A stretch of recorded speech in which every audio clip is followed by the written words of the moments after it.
제3장.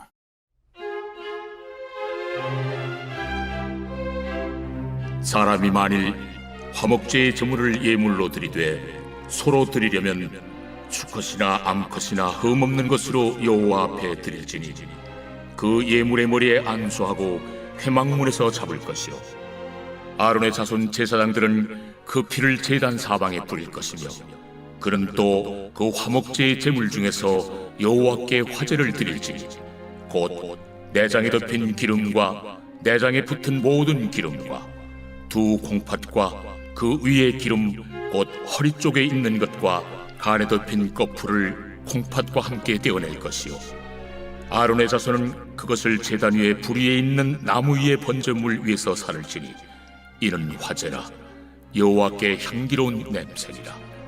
만일 여호와께 예물로 드리는 화목제의 제물이 양이면 수컷이나 암컷이나 흠없는 것으로 드릴지며 만일 그의 예물로 드리는 것이 어린 양이면 그것을 여호와 앞으로 끌어다가 그 예물의 머리에 안수하고 회막 앞에서 잡을 것이요 아론의 자손은 그 피를 제단 사방에 뿌릴 것이며 그는 그 화목제의 제물 중에서 여호와께 화제를 드릴지니 그 기름 곧 미골에서 밴 기름진 꼬리와 내장에 덮인 기름과 내장에 붙은 모든 기름과 두 콩팥과 그 위의 기름 곧 허리 쪽에 있는 것과 간에 덮인 거풀을 콩팥과 함께 떼어낼 것이요 제사장은 그것을 제단 위에서 불사를 지니 이는 화제로 여호와께 드리는 음식이니라. 만일 그의 예물이 염소면 그것을 여호와 앞으로 끌어다가 그것의 머리에 안수하고 회막 앞에서 잡을 것이요 아론의 자손은 그 피를 제단 사방에 뿌릴 것이며 그는 그 중에서 예물을 가져다가 여호와께 화제를 드릴지니 곧 내장에 덮인 기름과 내장에 붙은 모든 기름과 두 콩팥과 그 위의 기름 곧 허리 쪽에 있는 것과 간에 덮인 거풀을 콩팥과 함께 떼어낼 것이요 제사장은 그것을 제단 위에서 불사를 지니 이는 화제로 드리는 음식이요 향기로운 냄새라. 모든 기름은 여호와의 것이니라. 너희는 기름과 피를 먹지 말라. 이는 너희의 모든 초소에서 너희 대대로 지킬 영원한 규례니라. 오늘 우리에게 주신 하나님의 말씀은 레위기 3장 1절부터 17절까지 말씀입니다. 오늘 말씀의 제목은 하나님과의 친교, 화목제입니다. 오늘 나눌 이스라엘의 5대 제사 중 세 번째 제사는 화목제입니다. 영어로 하면 Fellowship Offering, 친교의 제사 정도 되겠네요. 번제와 소제에 이어서 세 번째로 드리는 화목제는요, 말 그대로 화평한 관계를 위한 제사입니다. 화목제를 히브리어로 보면은요, 제바흐 쉐라밈이라고 하는데요.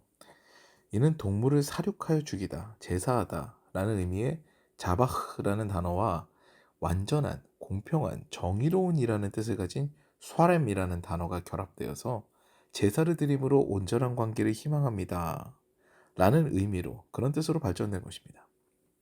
특이한 것은요, 하나님과의 관계를 회복하기 위함이 동물의 희생을 전제로 한다는 겁니다. 이 개념이 참 무서운 건데요, 하나의 깨어진 관계를 회복하기 위해 다른 하나의 관계가 파괴되어야 한다는 겁니다. 계속해서 깨어지는 관계만이 존재하게 되는 거죠. 우리 인류는 아담과 하와가 반역함으로 첫 번째 관계인 하나님과 인간과의 관계가 깨어집니다. 이는 연쇄적으로 반응이 터지게 되는데요, 가장 중요한 하나님과의 관계가 깨어지니까요, 가정의 불화가 시작됩니다. 인간과 인간이 서로 대적하게 되죠. 그것뿐인가요? 뱀과 사람이 대립합니다. 여기서 그치지 않습니다. 땅이 가시덤불과 엉겅퀴를 내서 더 이상 인간을 보살피지 않아요. 이제는 자연과 인간까지 대립하게 되는 거죠. 동식물과 인간까지 대적을 합니다.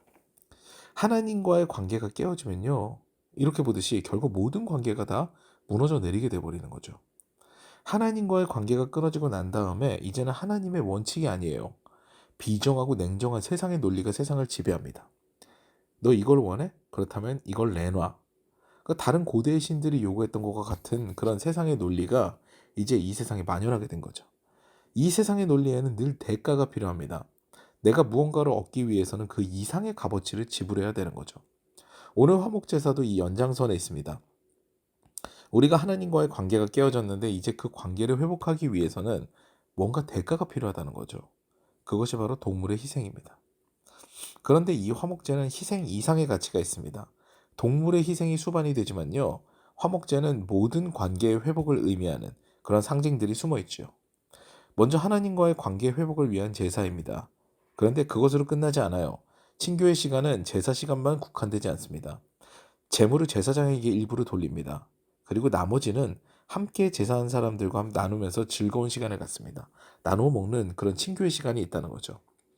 앞서 번제와 소제가 하나님께만 향해 있는 제사와 달리 화목제는 하나님과의 관계 회복 이후에 모든 관계의 회복을 이룬다는 개념이 있습니다. 우리의 예배도 이와 같아요.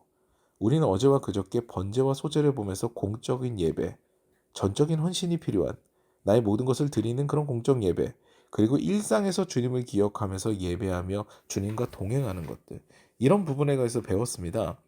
그런데 오늘은요, 하나님과의 관계 회복으로 인해서 우리 주변의 관계 회복이 바로 우리의 예배를 통해 이루어짐을 말씀을 통해 보는 겁니다.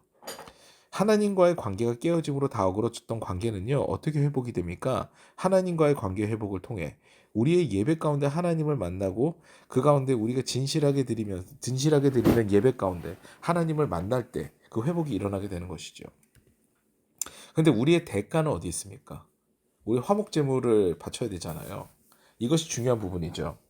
하나님께서 아브라함에게 독자 이삭을 바치라고 한 그 사건을 기억하십니까? 결국 아브라함은 하나님과의 관계를 지키기 위해서 가장 소중한 독자, 하나밖에 없는 아들 이삭을 내어놓습니다. 그런데 하나님께서는 그 이삭을 받으셨습니까? 그렇지 않습니다. 이삭을 살리기 위해 숫양을 준비하셨습니다. 이 숫양과 구약에서 화목제물은 바로 예수 그리스도를 상징하죠. 요한 1서에 보면 예수 그리스도께서 우리의 죄를 속하시기 위해 친히 화목제물이 되셨다고 하십니다. 하나님과의 관계 그리고 모든 관계의 회복을 위해 예수께서 화목제물로 이 땅에 오신 거죠. 그렇기 때문에 우리는 예수님의 십자가 보혈의 공로로 하나님 앞에 나아갈 수가 있습니다. 그 어린 양의 피의 공로로 우리는 하나님과 화목할 수 있는 것이죠. 하나님과의 관계가 회복되면 모든 관계 회복의 열쇠가 주어집니다. 그렇기 때문에 우리는 예배에 더 집중해야 됩니다. 예배가 최우선이 되어야 되죠. 그래야 하나님과도 환경과도 사람과도 그런 깨어진 관계들이 회복이 됩니다. 오리지널 신, 즉 원죄로 깨어졌던 관계가 다시 오리지널 블레싱, 원복으로 환원이 되는 거죠. 그러면 우리는 상담학에서 이야기하는 이상적인 상태의 삶을 경험할 수 있게 됩니다. 러브 앤 워크를 잘하는 그런 사람이 되는 것이죠. 그것이 행복한 사람이 된 것이죠. 이제는 사람과의 관계를 잘 맺게 되고요. 땅은 더 이상 우리에게 가시덤불과 엉겅퀴를 내지 않습니다. 환경의 복까지 소유하게 되는 것이죠. 이것이 우리가 하나님과 화목함으로 주어지는 선물입니다. 오늘도 하나님과의 관계를 위해 예수님의 희생을 의지하여서 예배의 자리로 나아가시고요. 아침에 깊은 교제 속에 하나님과 대화하며 관계를 회복하심으로 모든 다른 관계 회복의 복까지 누리시는 저 여러분 되시기를 주님의 이름으로 축원합니다. 오늘 우리 말씀을 기억하시면서 하나님, 주님과 화목하기를 원합니다. 우리의 깨어진 관계도 회복하기를 원합니다. 이 모든 관계를 회복시켜 주시옵소서라는 기도를 드리시고요. 우크라이나 사태 가운데서도 하나님 개입하셔서 다시 화평을 주시고 오늘날 진보와 보수로 갈라져서 서로 비방과 반목을 계속하고 있는 지금 우리나라 정치계 가운데도 화목을 허락하여 주시옵소서 라는 그런 기도와 아울러 개인의 기도 제목을 두고 이 아침에도 주님 앞에 간절히 기도하는 시간을 갖겠습니다.